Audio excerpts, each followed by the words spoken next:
Hi there, welcome to BIM Nerd.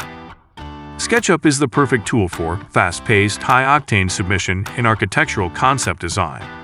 But using the models from SketchUp into Revit is a bit of a nightmare. For it to be usable, we all need to redo the SketchUp model in Revit. With Helix plugin from EvolveLab might be the answer we are looking for. Let's find out.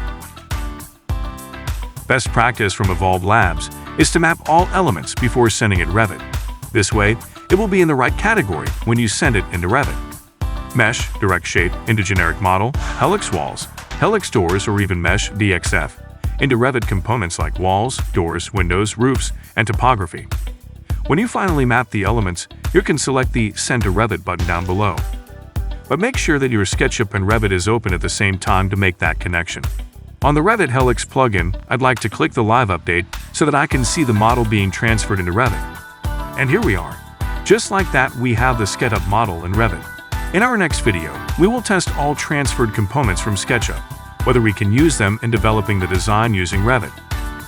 Please leave a thumbs up if you like our videos and subs if you love them.